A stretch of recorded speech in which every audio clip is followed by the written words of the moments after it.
morning, good afternoon, guys. We're back for another Geek Tavern, and as always, it's me, Shawn, and I'm joined by Mike. Hello. And Aaron. Hey. And, well, we were just talking about this off mic, so I guess we'll just hop right back into it. The Sony news speculation saying about the new Spider-Man movie, if Andrew Garfield and Tobey Maguire are actually going to be in it, because they said that it was unconfirmed. So many people are taking that to believe that that was a false rumor and it's not going to happen. But as Mike has just told us, they are planning to drop a teaser in the next coming months, which makes no sense because the movie was just announced. Yeah. So that like I just said off camera or off mic, that tells me that they're planning something big for it. Yeah. Because why would you show a teaser? I mean, I get it. You want to build hype because it's 2020 and nobody's showing anything. It's not just that. Yeah. It's if they're building something big, because they already opened the door to the multiverse. Yeah. And they've confirmed that the Sony universes exist within that multiverse. So why wouldn't you take properties that you already have and utilize them? Because that's what people want to see. Like what we've talked about when Mysterio showed up and he's like, oh, I come from Earth, whatever. And everyone's like, oh, that means that there's a chance that we're going to get Andrew Garfield and Tobey Maguire like making cameos and stuff. And it didn't happen because he just made up the multiverse thing to trick Peter. And then, like, I think I wasn't, but I think that some people were just kind of pissed off because they were like, well, you already did it in Spider-Verse. Why did you blue ball us with this? Yeah. And I think that Sony's like, why don't we do it? Let's get the whole gang together. Let's do it and do it right. Because that is what they need. Because Sony has screwed up 2 Spider-Man franchises. They have the chance now to complete, like they did a good job with Spider-Verse. They started to build interest in Sony's Spider-Man again. Mm-hmm. This is their ultimate chance to build the empire that they had when they started. I say they started because those were the most popular ones. When they started the superhero movies, kickstarted them in the early 2000s. Yeah. This is their chance to get back on top. Yeah. So it would 20 years later. Well, I mean, like, better late than never. Yeah. But, I mean, it just seems like it seems like it's perfect. And I think that if they don't do it, they're kind of screwing themselves. So, not to take everything from Popcorn Planet, aka Andy Signor, but his source, the video he made, didn't only confirm, supposedly, that Andrew Garfield and Tobey are coming. They also, I guess, want Green Goblin. They didn't specifically say William Dafoe. They just say Green Goblin. Well, it could be Dane DeHaan, too. Oh, no. I want Willem Dafoe. But, and then, who do they want from? I can't remember. I mean, Electro's already confirmed. Yeah, Electro's already confirmed, so through Sony. Yeah. So, which that tells me, like, that alone tells me, because I forgot about that, honestly. Yeah. That alone tells me that the universes have crossed. Oh, yeah. No, if Jamie Foxx is playing Electro, the universes have crossed. They didn't only confirm that he's playing Electro. They confirmed it's Amazing Spider-Man's Electro. Oh, I didn't know that. Yeah. Yeah. Yeah. That's bizarre. Yeah. Well, I mean, why would they, like... I mean, I guess you could be like, oh, it's just him in a different universe, but also, like, it would make sense if that was the way. Yeah. I'm pretty sure they confirmed that. Yeah. Don't maybe quote me on it, but... Yeah, I mean, with him being cast, there's no question in my mind that they're not at least trying to get Tobey. They are trying to build to something bigger. Like I mentioned to you and our mutual friend, Aaron, it makes no sense because this is the same thing that that happened whenever they were pulling Spider-Man from the Marvel thing. Mm. Like, it pissed everyone off. So, like, everybody got fed this little thing of something that they want, and then Sony's like, no, that's not true. And that just pisses everyone off because that's what we want. And at this point, I think their hands are tied because they're like, well, if we don't do that, then they're just gonna be mad at us for not doing it. Which I think that's why they said we cannot confirm this. Like, and that's apparently what they. If you read it, well, maybe one of them hasn't signed yet. Their statement was, "We cannot confirm." That's probably that the hardest part is getting both anything. of them to sign back on. Yeah, because it's been. I feel like what the hell are they doing? Well, I feel like Andrew Garfield. I mean, I don't think he would have a problem. Yeah, I think Toby would be the harder one to get. Well, Toby doesn't even have to play Spider-Man. I mean, he could just be Peter. Yeah. Yeah. But yeah, I mean, but I think that would. I be think the, we could do like Flashpoint with that. Would be Bruce, the real pull. Is yeah. No, yeah, because if you got Toby, then you're golden. Yeah. Like, I mean, people I think want Toby more than Garfield. Well, Toby is the face of the memes. Yeah. Toby is the king of the memes.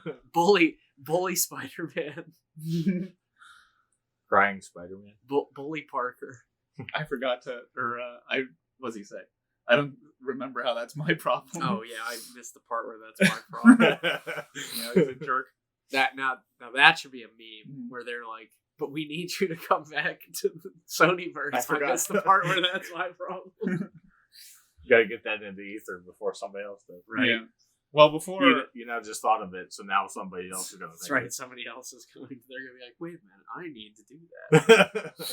Is there any more movie news before we move on to anything that we may have watched in the meantime, or because I don't really have anything. I watched The Founder on Netflix the other day. It was a really good movie. Ray Kroc's a douche, but yeah, it's a good movie. I mean, yeah. Is that the one with Keaton? Yeah, where he plays the guy who hijacks. I always wanted to see it. I never watched. It's on Netflix. It's really good. I watched an entire series. It's technically a miniseries. It's from what's his name, Gennady Tarkovsky, the guy that made Samurai Jack. He has a animated show called Primal, which is about like a caveman and a T-Rex that like they work together. Basically, the first episode is the caveman's family gets eaten, and then he thinks that it's the T-Rex he's like fighting. It's not them because they have a family, and then more bigger T-Rexes come in and eat his family, and then they team up together. And it's like 6 episodes of them fighting. It's like hyper violent shit. Like it's like them killing things and slicing them in half. It was pretty good. They're only 22 episodes long. It was really well animated though. It's that's like adult animation. Like everyone thinks that like animated things are just for kids, but that's one example where it's animation. There's definitely some good adult animation. The only movie that I can think of that I've watched, me and my sister sat down and rewatched X-Men First Class, which I've been meaning to do for a long time. I still don't think it's top, like top 5, I would say. I don't think it's top 3 for me. I think it is for me. Hard disagree with you. I know. No, I know I'm in the minority there.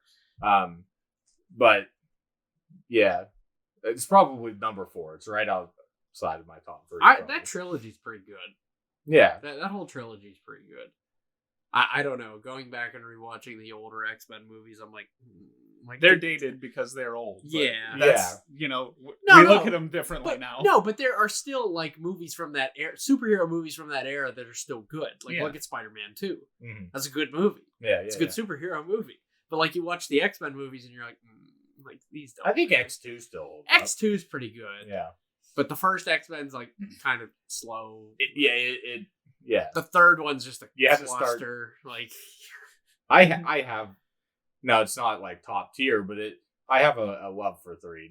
3's the first time they screwed up the Dark Phoenix saga. Yeah, right. And then the second time that completely killed the franchise. And I wonder if they did that on purpose because they got sold to Disney and they're like, well, let's kill the X-Men. So. Let's kill this franchise now so they can revive it. No. I think that it was just some poor circumstances. And bring Carl Urban to play Wolverine. Yeah. Which is actually, somebody said that. It was on Twitter where somebody said, now hear me out. And I was like, no, I'm all right with that. I'm like, I think he might actually make a good Wolverine. Yeah. I was like, he might make a good Wolverine. Maybe. He's kind of old too, though. Yeah, but I I mean, that's why Hugh Jackman's not doing it anymore because he's old. He's not even that old. Like, he doesn't look that old. No. He still looks like he's like 40. I think it's more the training regimen. Oh, that's God, true. yeah. Yeah, I think that's really the that's struggle. probably the killer. Yeah. Mm. And then TV wise, I have no life, so I keep watching more and more Friends. I love that show. I don't know. I told Aaron I watched an animated movie today, Japanese animated movie, and it just absolutely rocked me. It is such a sad movie. It's called Grave of the Fireflies, and it's about two orphan children at like the last month of World War II, and they're just trying to survive, and it is so fucking sad. Oh my! It really put me in a bummer mood today. Yeah. I watched it at like noon, and I was just like in a funk the whole rest of the day. It's an amazing movie, but it's extremely sad. Yeah, it's really sad. I recommend watching it, but only if like you're in a chipper mood in the first place. Yeah, and then watching it, and then maybe you'll mellow out or level you out. But you'll have to bring it up in a couple months because I don't think I'm ready for that. Because you'll probably just want to kill yourself after watching it if you're already. It's very good though. It's very good. But yeah, we all also watched. All of us together watched another anime movie. Oh yes. From my volition, kind of. From the same director of Akira, Hatsuhiro Otomo, excuse me. Steamboy, which was, I was watching some of the special features. This took 10 years to make. Oh yeah. Yeah. Yeah. It took forever. Yeah, it's a completely digital animated, like completely computer generated film. And I didn't really notice that. I mean, it looks amazing. Yeah. Like you can see it in the scene with like the train and like the gears and the mechanics and stuff. Like I see it there, but like other than that, like it just looks like normal cell animation. Yeah, it looks. Yeah. And I think that's what he wanted to like. He wanted to keep that feel that it was cell animation. Yeah, it's incredible. But I mean, like, yeah, they did some amazing things with that movie. I mean, just I remember watching this movie the first time was an experience. And like, I know we said Akira was an experience. It is, but this might actually be more of an experience. Just because everything in it is beautiful. Everything is designed just so flawlessly. And I think that I like it. I think I like it more for its... I like it more because I feel like I can breathe when I watch it. Well, yeah, yeah. Like I don't want to. Akira is just such a heavy movie, and it's dark. Yeah, it's dystopian. It's dark. Yeah. Like this has more of an upbeat. Yeah, like it's like feel to I'm not it, like it's more like you're excited, like to be I'm not part of this world. I'm not being crushed in my seat as I watch the movie. I actually I feel light. And there's no fever dream sequence either. That's true. I think that's probably the best part of Akira. Well, it is. It is. Because I remember watching that for the first time and going, what the fuck? Like, just like, I don't understand what's going on here.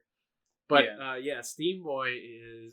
And that's the thing, too. When you watch Steamboy, you cannot watch it subbed. No, yeah. You should never watch this movie subbed. It is made to be watched with the English dub. Yeah. Well, first of all, it's made... the setting is England. And... as much as I'm sure the Japanese talent are, you're not going to get English accents out of them. Yeah. And they have English and British voice actors, voicing these people. Famous voice actors. Famous at that. Well, famous actors in general. Yeah, Alfred Molina and Sir Patrick Stewart. And Anna Paquin as well. Yeah, they're just like, it's heavy hitters. They're powerful in the seats. Oh my god! And it's like you could tell that this wasn't just like a job for them. No, like they had immense fun with. Yeah, like it felt like they were passionate. Like Patrick Stewart is giving his all in his voice. Like there's movies where you see Patrick Stewart like totally phoning it in. Yeah. Like in I've never seen it, but the Emoji Movie.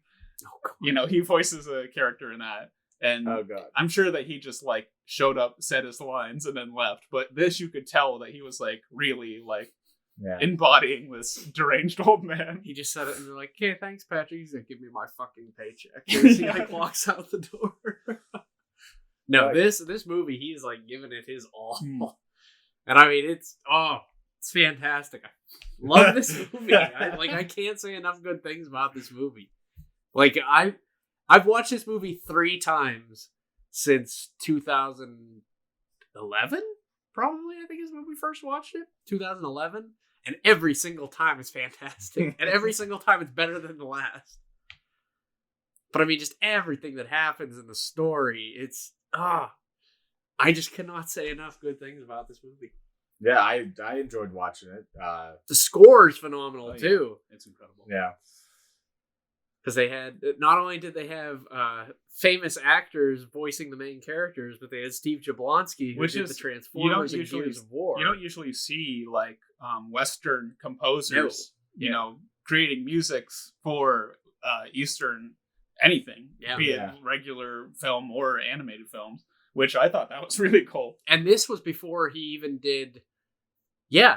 he did the score for this movie before he did Gears of War and Transformers and all that. So, like, I think this was, like, one of the earlier things that he's known for. Yeah. And he very much, when he composed, you could hear that he was very influenced by, like, Alan Silvestri with The Rocketeer. Like, he had a lot of things that were similar.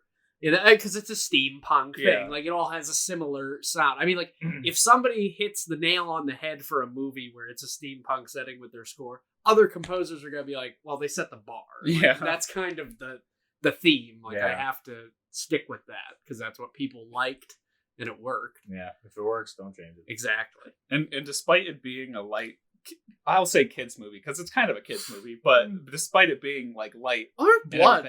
Well, yeah, but I'm saying like there's some pretty heavy subject matter, chiefly being war profiteering. Oh yeah, happening during like a global invention fair. Yeah, it's like if you had the World Expo and like just started unleashing super soldiers. It's Iron Man 2. It's Iron Man 2. It is kind of Iron Man 2. But they did it first and did it better. Yeah, now that you make the comparison, it's striking it's Iron like Man 2. Iron Man 2. Where the World Expo is happening and all these like world ambassadors are going to try and buy weapons from this company. They're even in powered suits. We have the O'Hare Foundation, and then they're like, well, go get them. And then they just send out these guys in suits with grenade launchers. And they're blowing up. They're killing like guests who are there. Like they're blowing up the buildings that are in there. And then that's where we get the gory aspect is when one of the dudes gets hit with like a tank round. And then Scarlet realizes there's a guy in there and he's just like laying there and there's blood like gushing out behind it. And that's kind of where the whole conflict of the movie comes from. It's Eddie, the son of Lloyd Steam, he's currently siding with the war profiteers, and Lloyd is like, no, science was not meant to destroy things, it was meant to build things up, which is kind of funny. They have like a reversal in values, because in the very beginning, Lloyd is basically pushing science to the limits, like no matter the cost, and it ends up permanently disfiguring his son. Yeah. And then he was the one that was trying to stop it. It's like, this is dangerous. We can't do that. And then after that, I think he's like, it's like they kind of learned differently from that experience. Eddie was like, well, if my father is willing to permanently disfigure me, then I might as well just push science to the bounds as I can. And Lloyd was like, I can't believe that this happened. I need to almost like flop. Yeah, exactly. Yeah. I need to reevaluate how I'm viewing science and everything, which I think is pretty compelling. Yeah, no, I mean the characters in it are phenomenal. And then Ray's just caught in the middle of them arguing over it with each other. They're like, "You're a man of science, Ray," and the whole time Lloyd's just running around in his underwear, like down like chutes and like crawling down like pipes or like sabotage stuff. Yeah, that's some of the most fun parts of the. And I it's been a long time since I saw it. I forgot that Ray is hardly flying around in the movie. I thought that he was flying around for a significant amount of the movie, and it's really only the last. It's only to get third. Into the castle and out of the castle. Yeah, it's not even like, I mean, he does kind of dogfight with that one guy, but it's really like hardly a part of the movie at all. Yeah. But it really shows, Ray's ingenuity. I want to know how many people Ray killed with the steam ball on the train. Oh yeah. When it like they hit the valve and it opens up and it just starts obliterating the buildings next to them like Shin Godzilla, just like slicing through them, and I'm like, oh, those people are dead. Yeah. Great visually, all the background. It's like matte paintings. Yeah. Like the background especially is so like vivid and like detailed.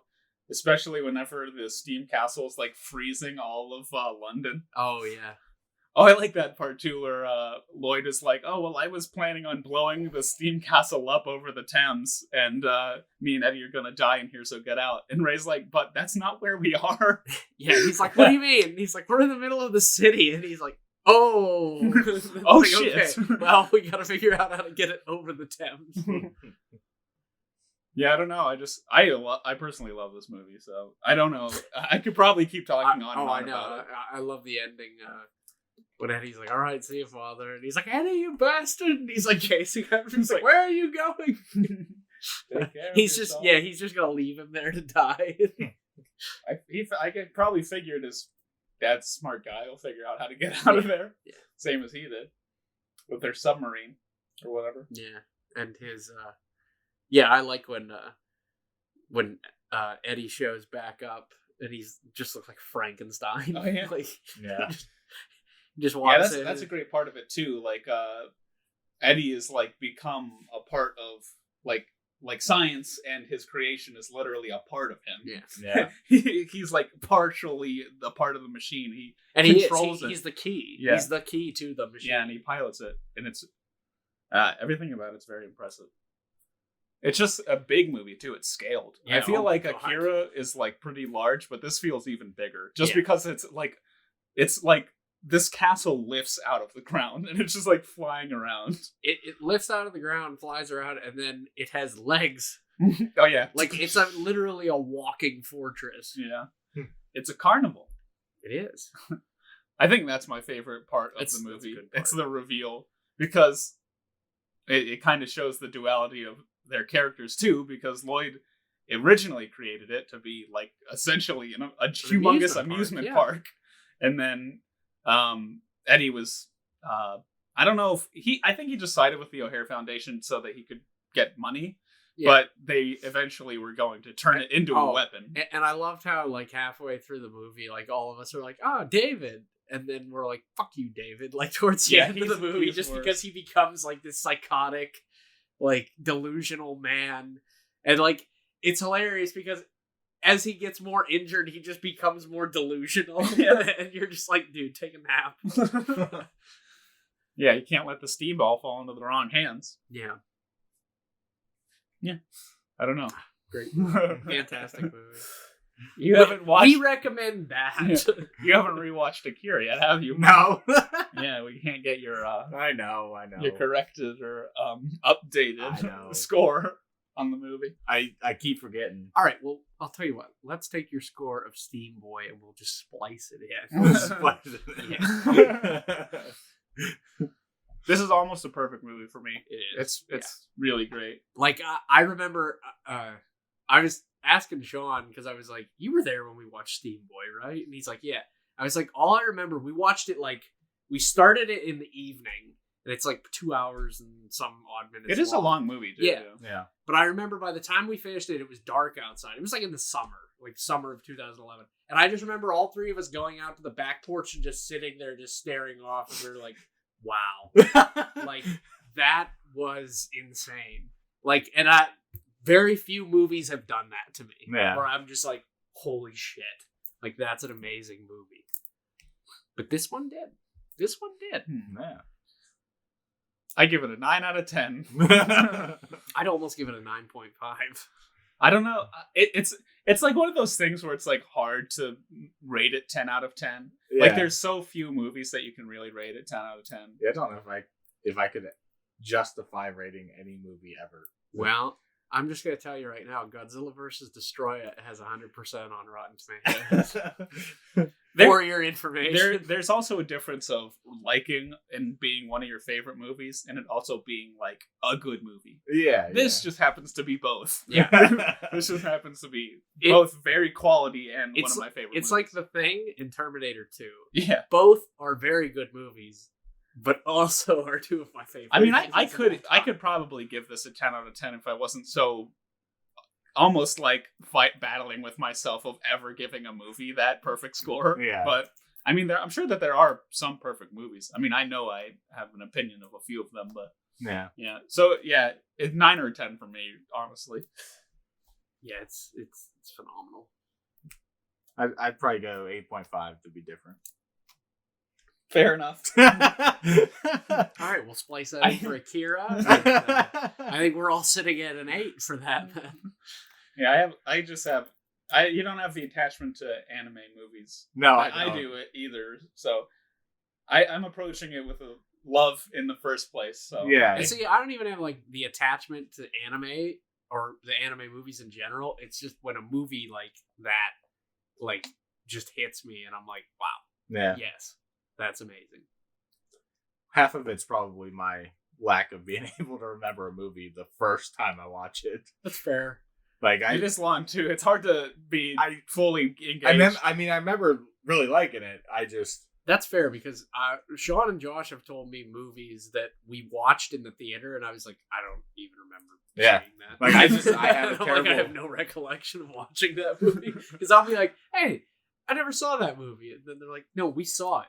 And I was like, you were there. They're like, yeah, you were there. I'm like, I have no idea. Oh. Nope. Don't remember it. Oh, well, I just forgot, I guess. I'm sure I've done that with a few movies. Yeah. I just forgot. And then, like, after they say it, I'm like, vaguely. Like, I vaguely remember that. Like, I don't even... Well, speaking of Eddie Steam being a Frankenstein, Frankenstein's monster, we had a recommendation for us. We did. To fit nicely with spooky season, which is upon us. Yes. By Aaron. And take us away. That's right. My recommendation this week was Mel Brooks' Young Frankenstein from 1974. This is a comedy parodying. It's a sequel / parodying the Frankenstein Universal Pictures monster movies from the 40s. This movie was even shot in black and white and on film to reflect that era, and it is hilarious. Yeah, like Mel Brooks's comedy works so well in so many different. It's timeless. Yeah, he can take any genre and just make it work. And I think that's what makes these movies great, and this one especially because the comedy in it is never dated. Like it's not dated. It's still funny. Like all the jokes still land because it's just. It's not like timeless. The dancing scene might be a little dated. It might be a little dated, but it's funny. Yeah, it's still funny. Yeah. Because you're just not... And it's one of those... It's just you're not expecting that. Yeah. And then it happens and you're like, what the hell? That's a big one. Is that... Well, Mel Brooks is a big fan of the subversion and the rule of threes. And then he goes even further beyond that, like with the continuous references and everything like that. The one that springs to mind that really gets me is after Igor. Well, whenever the creature is strangling Frederick, and then he's doing charades, and then Frederick confronts Igor about giving him an abnormal brain, and then he starts strangling him, Igor, and then he starts doing the charades. That one got me pretty good. And the other one that I like is when his fiance shows up and he does the whole darling and he goes love me and all that, and then he goes to get her bags and then Igor's like darling and like runs over to her and he's like surprised. She's like yeah. And he like keeps doing it, and then when he comes around the corner he's like act natural. He like turns around.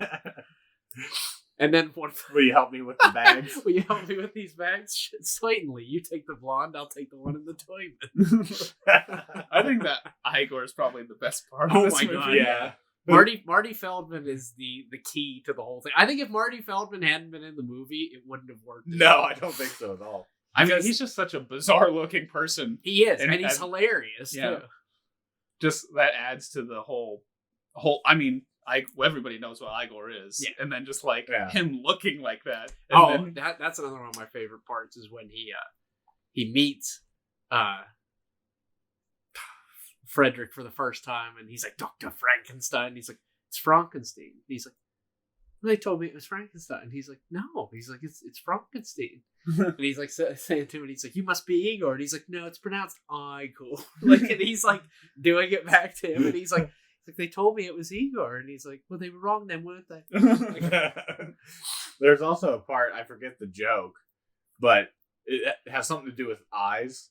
Oh, damn your eyes! And he goes, too late. The camera zooms in on him as he points to his eyes and looks right in the camera, and he goes, too late. And it's funny because that's actually his real eyes. Like, he was a bug-eyed guy. He was like a short, skinny Rodney Dangerfield. Oh, yeah. He does look a lot like Rodney Dangerfield. Yeah, like those are the only two people who I've ever seen have that bugged of eyes. Yeah. I didn't know that this was supposed to be, obviously it's a satirical sequel. I didn't know that it was like intended to be a sequel to the original Frankenstein by the... Yeah. Because you can see... it's supposed to be their grandkids. Yeah. Like, I thought they were just doing that to do that, but... You could totally see that in the one scene whenever the creature's like with the girl at the well. Yeah. And it's like, what should we throw in next? And he just looks at the camera. Because in the original Frankenstein, he throws a girl in the river and she dies. Yeah. But sit down. She flies into the room. she's just sleeping. Yeah. That's another thing that Mel Brooks does is visual comedy. Oh, yeah. Everything... He has a lot of visual comedy, like the constable or whatever, having an eye patch and a monocle on top of the eye patch. It's and like then his wooden arm. Yeah. It's just like all this absurd shit that's going on. And then, what was the other one that I was going to mention? Oh, the comedy. The physical comedy is like when Gene Wilder is standing there talking and they're saying something that she's, the inspector's coming in. Yeah. And he's like, every one of us, we have to act normal. We all have to act normal, and like his tie goes and like splits apart. Like he turns around and walks away. Oh, and then the inspector coming in, they're playing darts. And the inspector takes the darts out, and then while he's turned around taking a drink, he goes back up and sticks them back on there with his wooden arm, like clanks it against his bed. He's like, and then he turns around, he's like, nice grouping, and they're all like. They're not even on the bullseye. They're like beside. And then there's other things that you forget about, like when he's trying to like unsettle Frederick. I want to keep calling him Victor, but he's trying to unsettle Frederick, and he's like throwing darts through the window. And then when he leaves in the car, all the tires are flat because the darts are in the tires. Yeah. But like, if you weren't thinking about it and you were just like laughing at that, you would have forgot that he threw the darts through there, but then they show that all the tires are flat as they're driving. It's another thing, because it's kind of like the inspector's there to see if he's creating a monster, but he's also more concerned about losing this darts game than like what he's actually there for. It's kind of funny. Yeah, the inspector might be one of my favorite characters. Like when they use him as a battering ram. He is following in his grandfather's footsteps. Huh? He's following in his grandfather's footsteps. Footsteps. Like, oh, footsteps! I just love the arm every time he moves it. Yeah, like when they first introduce him and he's lighting the cigar, and he's like, and like sticks his hand into the fire, and he goes, and like lights it, and then he goes, and sticks it in the beer. Oh, that was funny. Those scenes were very funny. What else did you guys want to touch on? I like that he kind of dismisses his heritage. He's like, oh, I don't want to be, associated with that crazy doctor. But then whenever what was the will? What did it ever say? What was in his will? He just showed up to that. I assume that it was just like he left him the house, the mansion, the castle. Okay, yeah. Because there are a lot of plot things that are just kind of like done away with for the sake of comedy. Yeah. Which, I mean, I'm not gonna hate over because it's a comedy. Yeah, it's a comedy. I love when he has Mr. Hilltop come in the beginning when he's doing his experiments. I was wondering if we were going to bring that up. And he brings in this elderly gentleman by the name of Mr. Hilltop, and he's like, I've never worked with him before, and he's saying all this stuff, and he's talking about voluntary impulses of the brain. So like anytime somebody tries to like punch you or something, like you immediately like, tense up. try to block and tense up. And he's standing there with his hand on Mr. Hilltop's shoulder, and he says, "Why, you slimy bastard!" And he like goes to knee him in the balls, and he like looks at him like puzzled and everything. And then he says, "We can block the cortex to keep those involuntary or keep the voluntary functions from happening." So he like puts a clamp on the back of his head, and he like stands up straight, and he can't like move or anything. And he says, "You mother-grabbing son of a bitch!" And he like knees him right in the balls. And then he goes, "You see?" And then he takes the clamp off, and he just collapses. And they wheel him out of the room, and he's killed like, kind of another scene where something like that happens that the comedy didn't really work for me. It's after the experiment is presumed to fail, and then he's like, "Well, I have to take my failure as a scientist the same way I do my victories, and with dignity and grace." And then he's like, "I kill you," whatever, and starts strangling the monster. What did you do to me? Yeah. He's like, and then he's like, "I don't want to live." And he's like, but then Igor's just like, he looks at the camera, he's like, "Oh, dignity and grace." It's like, yeah, we got that was the joke. You didn't have to tell us the punchline again. Like, we knew. Yeah. Like yeah, I think that line was unnecessary. Yeah. But I mean, like, it was fine. Yeah, it was just like, yeah, I was just why is this even in here? Yeah. The joke is obvious. Why did you have to say that? "You son of a bitch, I'll kill you." What did you do? One of my his favorite, freakouts are like anytime Gene goes ballistic is hilarious. One of my favorite visual gags in the movie is whenever Frederick is leaving the United States, and he gives a kiss to his fiancée, and he throws it and she ducks out. That's really great. I was questioning, I'm like, did she just dodge it? Like, where she's like, dodges. Yeah, that was great. Like, I had to ask myself if that's what was going on. Oh, it was hilarious. And then don't kiss me. Don't another one of my favorite lines in that was when he goes in. They have the monster like confined, and he goes in to like talk to him. But he says to them before he goes in, he's like, "Whatever you hear, do not open this door." And he walks in, the monster wakes up, and he immediately turns back to the door, and he's like, "Get me the hell out of here, open this door." He's like, "Don't you people know a joke? Open this door, I'll kick your rotten heads in." And he's like screaming, "Mommy!" And he's like screaming, "Get out of there." Yeah, that's so. He turns around and he's like calm about it. At first, he's like, "Okay, I was kidding. Let me out. Let me open the goddamn door." Jesus Christ! Don't get me out of here. I didn't like whenever Gene would just like, he was always screaming. Yeah, it was like that's one part of the movie where it's just like, oh my god, like tone it down a notch. He's just like literally always screaming. I think that's one of my favorite parts. Is just Gene going ballistic. I mean, even when it's not for the sake of comedy, he's just screaming some of his lines, and I'm just like, bro, I'm being assaulted right now. Hey, that's just how Gene acted. Well, it's a little different than how he is in Willy Wonka. Well, not the riverboat scene. Well, no, not in that sequence, but in the rest of the movie, he's very much reserved. Which I mean, like, I think that was to display his insanity starting to come out. Yeah, because he only does it very quickly yes. In the beginning, where he stabs himself in the leg with the scalpel, but then he like keeps himself reserved again, and then you really don't hear him start doing the screaming more until he has done the experiment. And I think that's just his like insanity is starting, and he can't control it. He will regret the day he was born a Frankenstein. What? Shit, he will regret the day he was born a Frankenstein. Oh. I like how that the inspector was totally against mobs. He's like, mobs are a terrible thing. But I think it's time we had one. And then when they go in and the monster speaks after the brain transference, and he's like extremely intelligent and everything, and then the inspector's like, "Oh, this is an entirely different situation." Like they're just like all like completely 180. Yeah. I did like how in the beginning of the movie he was rejecting like his lineage, and then after I don't even remember whenever he's like, I'm Frankenstein. Was it after he I don't remember. brought the monster to life?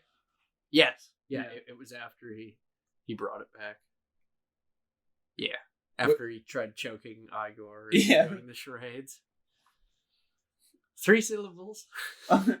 We forgot the very first visual gag where Baron von Frankenstein wouldn't let go of his briefcase. Yeah. He's just like pulling it closer to his chest each time. Oh, yeah. Huh. There's not a hell of a lot of substance to the movie. It's a comedy. Yeah. It's what you'd expect. There's not like a whole lot. Like it's almost beat for beat how the original Frankenstein movie plays out. Yeah, kind of. Yeah. Except with, they change a few things, but it's essentially the same kind of premise. Yeah. The same plot. So I mean there's not a whole lot to discuss. I mean, the basic synopsis is Victor Frankenstein's grandson shows up to complete his work and make another monster, except he succeeds. And it's not a complete monster because they end up fixing his brain. They fixed his brain.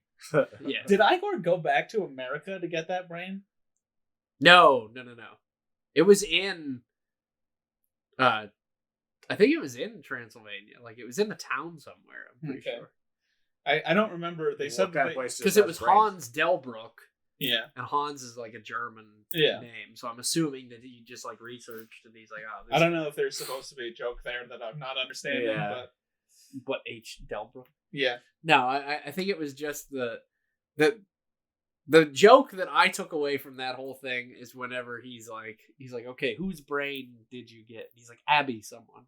He's like, Abby who? He's like, Abby normal. He's like, you tell me I put an abnormal brain in a 6'5", 7'5". Yeah, 7'5", 380-pound gorilla. And he's like joking. Peter Boyle does great as a monster, though. He does. That's one other thing you could say is all of the acting is pretty good for the most part. Yeah, they're all for not being a very serious movie. Yeah, like everyone took it pretty serious. Yeah, like especially Gene Hackman as the blind man. Yeah, that's another part of the movie that I didn't really care for, where it's just like the monster gag after gag that kept happening. Like the first one I liked with the kid, and then they did it again with a blind guy, and I think there was another one that I'm not remembering. I don't know. Him pouring the soup was pretty funny. I think the third monster gag would have been him with the fiance. That might have been it. Yeah. I think that was the third one that he got involved in. But I still think that the majority of this movie is hilarious. No, it is. Yeah. There's a lot of this movie that's just it's quotable. It's like, one of my favorite ones is after they dig up the corpse and they're and they're standing there and Frederick says, "What a filthy job." And Igor goes, "It could be worse." And he goes, "How?" And he goes, "Could be raining." And then it just starts thundering and then it starts pouring down rain and Igor's just like looks at it. I like the part where they run into the cop. They hit the rock. Lifting the arm up, shake his hand. It's kind of just like what the inspector does with his arm. Yeah. with the dead guy's arm. Yeah, that was pretty funny. Now, unlike other Mel Brooks movies, this one could probably still be made today. Yeah, this one could probably still. Well, and Spaceballs. Yeah, Spaceballs is pretty tame today. For the most part. Well, he's making another one, isn't he? His only, I think that was just a joke. Oh. Because that poster came out in like 2015. So. Well, it'd be nice if he made more movies. It would. I think that his most, and the movie's hilarious. Like, don't even at me on it. Like, it's hilarious. Blazing Saddles, but it would never get made today. No, yeah, it's a little risque. Yeah, a little more risque than it's risque, but like Mel and the rest of the people like making it weren't doing it like as to be offensive or anything. They were just like, hey, this is how the Old Yeah, the West setting. was. We're making a comedy about that. Mm-hmm. There's a lot of sex jokes in this too, Yeah, which I usually am not like the biggest fan of. God, yeah. But some of these some are of them are hilarious. pretty good. They're pretty. Like the first one, want to roll in the hay with me? Yeah. And then Would he's you like to roll and in then the hay? Frederick just like, which is like roll, and he's And rolling he around. cracks the whip and he falls into the Yeah. the cart. And then they hear the howling. Well, yeah, And he goes, werewolf. And he goes, werewolf. And Igor goes, there. He goes, huh? And he goes, Werewolf. there, wolf. There, castle. It's like, and he comes up to the front. And he goes, why are you talking like that? He goes, I thought you wanted to. No, I don't want to. Suit yourself. I'm easy. Yeah, Igor is the best part of the movie for That me. shit's hilarious. He's- Walk this way is another one of my Oh, favorite God. ones. When he grabs the luggage and they're walking down the steps and Igor takes out his little like cane and he's like, and he goes, walk this way, and hands him the cane and he's like, this way, and he's like, so he starts walking down, like he stops and like looks up, like, what am I doing? Right before that, when what's his name, Frederick? Yeah, Frederick's like, help me with the luggage or whatever. Igor tries to pick up the big heavy one, and he's like, nah. Grabs the tiny one. Oh, and then the other gag that they do is whenever he says, my grandfather worked for your grandfather, and he goes, the rates have gone up. Yeah. And then he says, oh, I think we'll get along swimmingly, and he goes, and like hits his hump, and he goes, I don't mean to embarrass you, but I'm a rather brilliant surgeon. I could probably help you with that hump. And he looks at it and he goes, what hump? And he goes, never mind. And then later on, he like does something. He goes, wasn't your And he goes, never mind, because the hump has moved like over to the other side. shoulder. Yeah. Igor plays the straight guy and the wacky guy at the same time. Yeah. Like, it's great. I think that Gene Wilder is kind of the same. Like, there are scenes where he's playing the straight guy, and then there's scenes where he's just being obtuse and, so verbose and everything. Yeah. It's kind of a different blend of comedy that way. Because usually it's like one character is that the whole time, and then the other one's the other one. Where they're kind of like, everybody is playing the goofy and everybody's playing the straight character. Yeah. It's just kind of all over the place. Yeah. And that's kind of it takes you off guard because you're not ready for, like, somebody may have been playing the straight man in the last scene and now they're being crazy about it. So it just kind of catches you off guard that way. Yeah. Or like when Igor says when they first find him, when they're going through they come down through the chamber.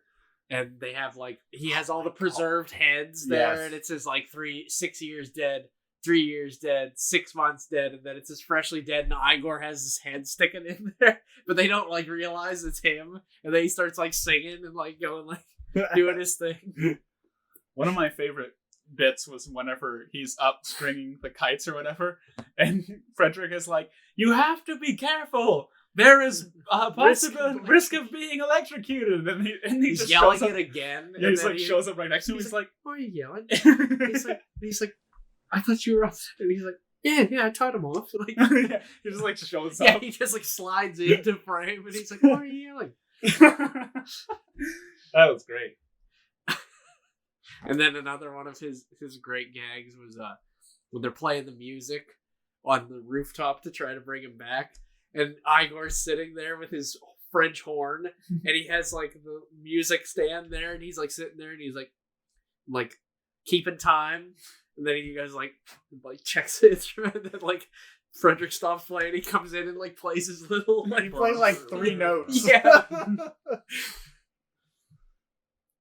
Yeah, there's not much else to this movie except just talking about the gags that we liked, because that's what it's almost like the Three Stooges that way, where it's just it's that just kind of gags. comedy. There's a plot, but at the same time, it doesn't really matter. It doesn't matter. This is one of those.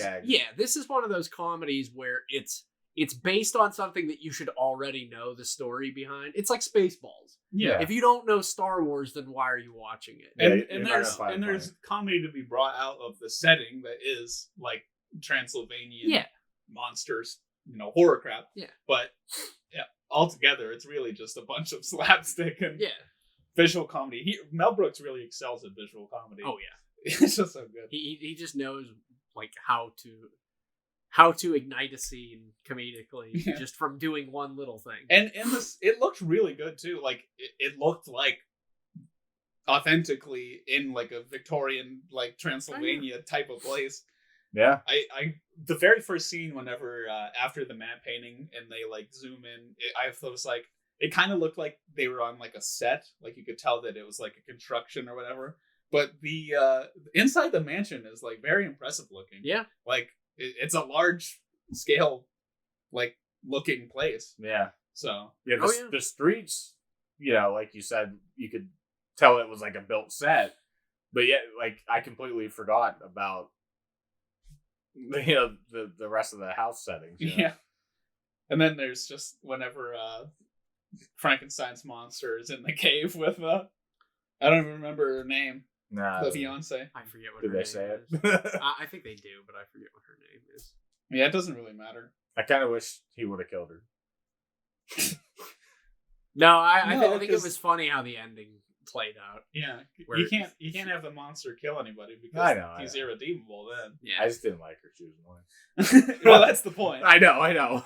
and that's even a gag at the end. Whenever it's kind of funny, like you said, Aaron. Like he gets like intelligence because of he's reading a mind the paper. swap, but he's also just kind of like a normal guy now. Yeah, where he's just like, yes, honey.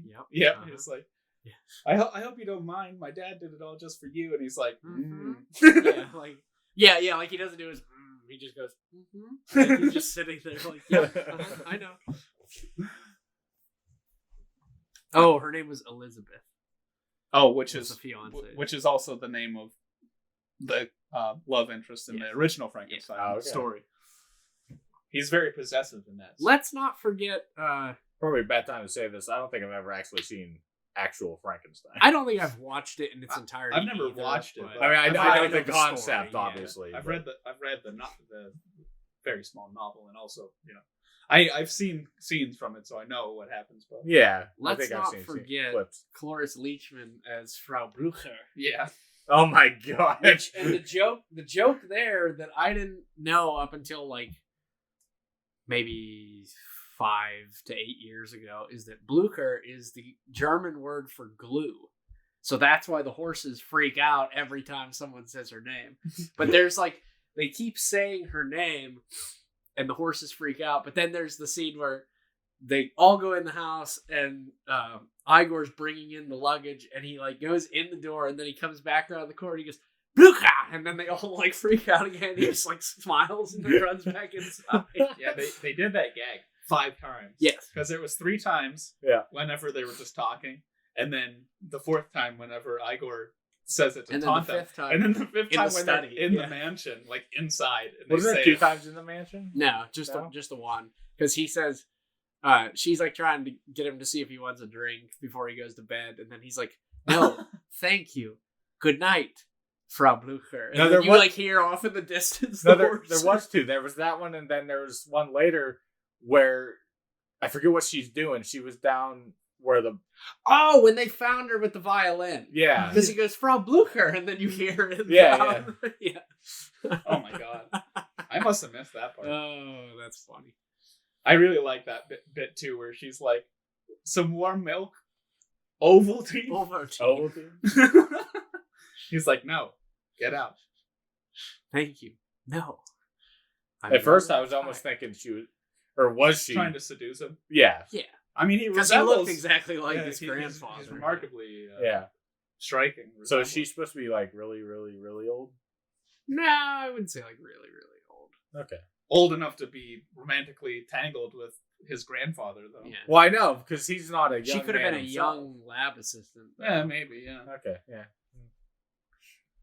Oh, well. I was a little confused on that part. But...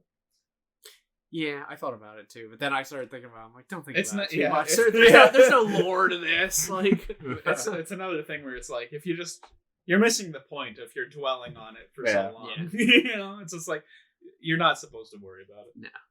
Just a fun romp. The monsters. Well, do you have a rating? Yeah, I do. It's gonna be a 7.5 for me because this movie's timeless. It's a funny, like, if there's a list of comedies that I could give anyone to watch, this would definitely be on it. Just because you have to watch it and appreciate it for all that it's worth. As a person who has not seen this before, I'm gonna go an 8 because I thought it was incredibly funny. I didn't know what to expect, and you were pleasantly surprised. Yes, and like I'm gonna have to watch this every so often, right? Well, my family has a tradition. We watch this movie every Halloween. Yeah, we find it on some platform, or we had the DVD, but we had to watch it on Stars, which luckily you had because we had no other way of watching this movie. And it's not rentable. Like, no, I checked all the... No, yeah, you go to Amazon, it's like, this is not currently available. I'm like, then why do you have it listed? Yeah. Like, don't list it if I can't watch it. Yeah, on Vudu, it at least didn't even come up. Yeah. So. Yeah, I mean, which was strange. I'm like, this is really... So, I'm like, is it out of print? Like, is nobody going to make this movie anymore? Like, yeah, I don't understand or how that works. So, I bought it quickly on eBay, so I have a copy of it. Yeah. Yeah. I'm gonna go with just a 7 out of 10 because there are parts that I really don't like. As I mentioned, Gene Wilder screaming. It kind of it grates me after a while.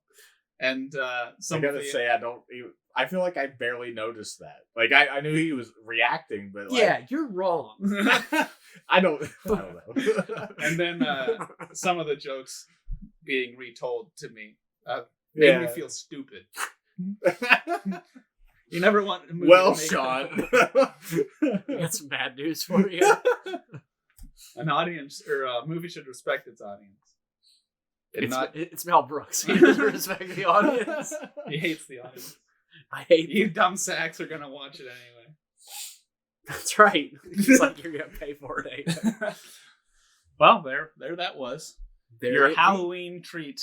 That was our double treat because we haven't had a comedy. That's true. As a recommendation, and for spooky season, I wanted to give you guys something special to watch, something that you can revisit every now and again. Yeah, it was nice to have a comedy. I like that. It was a nice change of pace. Yeah, because we're always like discussing like either balls to the wall action movies or like sci-fi thrillers. Yeah, this was a nice little change, which is fun. Oh yeah, in themselves. Don't get me wrong, it's fun, but it's nice to like jump into a comedy. Yeah, it's like it's talk about the things that we laughed about and everything. It's got my brain going. Not that we need to go on like a crazy comedy kick, but trying to think outside the box now. Well, I have a recommendation for us this week. I'm kind of torn. It's between 3 films, and they're all from the same director. Okay. Would you like a 3-sided coin? Yes, give me a 3-sided coin. Is there a 3-sided die? Probably in my car. I'm leaning towards one in particular because the other 2 are kind of westerns, and we've already done a western before. Yes. Mm-hmm. So I think I'm going to do this one, and I'm pretty sure I'm the only one that's ever seen this movie out of the 3 of us. Well, you have a good chance on me. So. Yeah, hold on, I gotta find it here. Side note, I mean, you can keep this in here, obviously. I've never seen Willy Wonka. Oh, no? Wow. Nope. That's a good one, too. It's timeless classic. Yeah. Well, my recommendation this week will be a film from 1990, directed by Joel and Ethan Coen by the name of Miller's Crossing. Miller's Crossing? Okay. It's kind of a gangster noir detective movie. Kind of. Okay. But, yeah. I watched it once in college, and everything pretty much that the Coens make is fantastic. So, I wanted to throw one of them in there. So, cool. That'll be it. I like cop stuff, mob stuff, yeah, cop stuff, whatever you say. Well, I like the Goodfellas. Well, there you have it, everybody. Thank you for listening or watching to our review and discussion of Steamboy and Young Frankenstein. I hope you enjoyed it. I know we enjoyed talking about it. Absolutely. And think we enjoyed talking about Steamboy a little bit more than we did. Yeah. Well, I mean, we enjoyed it, but there was a lot more. Yeah, it's just more Steamboy. substantive. Yeah. Oh yeah, there's more stuff. Happy Halloween, everyone. Happy Halloween. Ooh.